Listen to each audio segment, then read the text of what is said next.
Hello, and welcome to 6613 Family Systemic Therapy. I am Dr. Charles Shepard. I will be your instructor for this term, and please feel free to call me Charles. I'm happy for us to be on a first name basis together as we collaborate this term so that you are developing a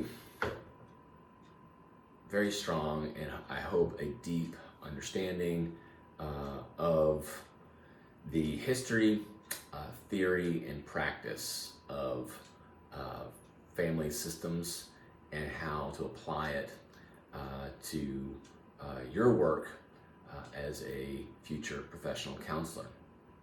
Just want to start by saying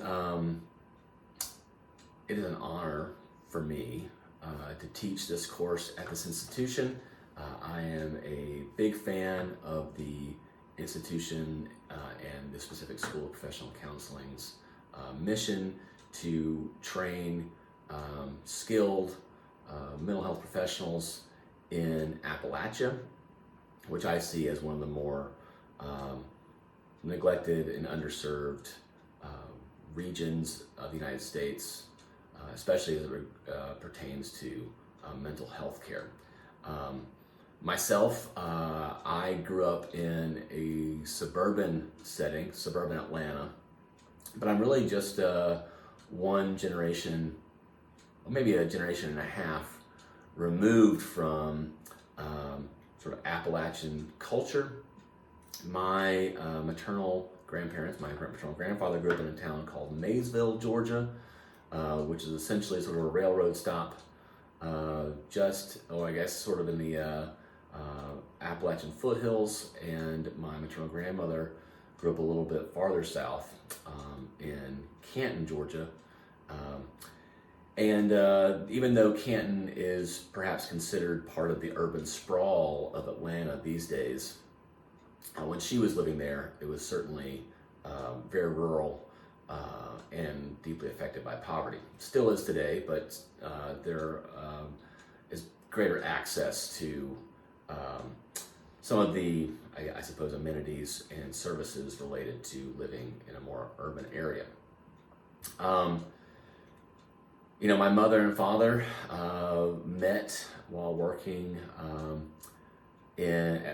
teaching at a boarding school for high school students with learning challenges in a town called Tallulah Falls, Georgia. Again, this is certainly rooted deeply into the Appalachian Mountains in Georgia. They currently live in a town called Ellijay, Georgia, which is about a half hour's drive from the state park where you will find the southern terminus of the Appalachian Trail. And so even though I grew up in suburban Atlanta, we spent a good chunk of time during my childhood in these mountains, and my parents instilled a love for the mountains and also Appalachian culture into my brothers and me.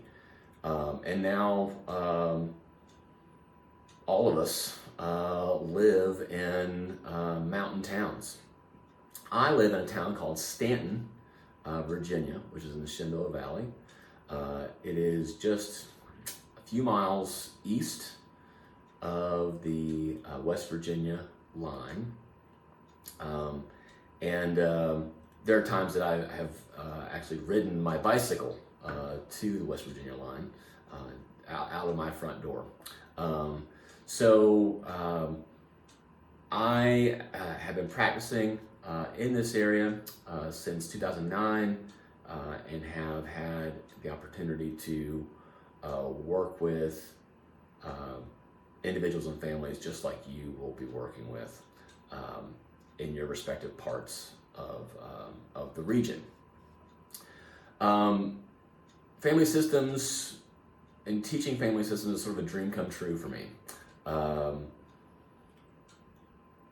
I've did a master's degree that was focused on marriage and family therapy as well as counseling, and I've had the good fortune to had my postgraduate learning,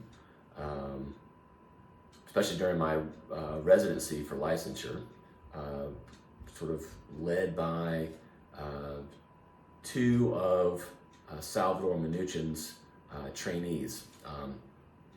We will get into who Salvador Minuchin is if you aren't familiar, but he's essentially,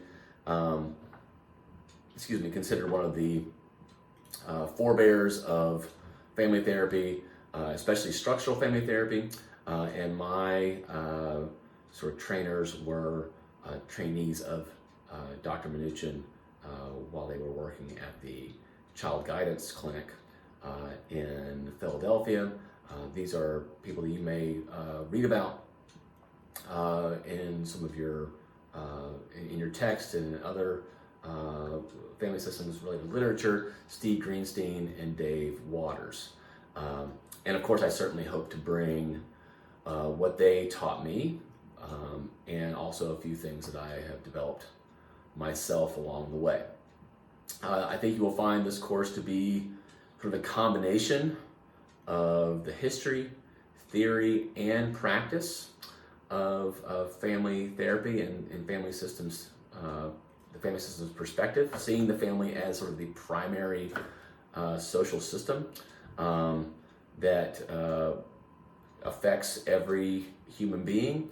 And so even if you are working primarily or even exclusively with individuals as a professional counselor, having a systemic perspective will be very useful because each individual brings their family patterns into every space and relationship that they enter.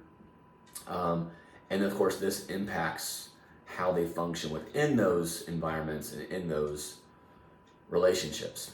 So, yeah, that's a little bit about me. I'm looking forward to learning more about you along the way.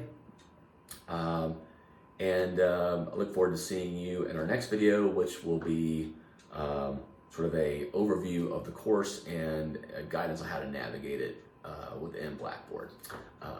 See you then.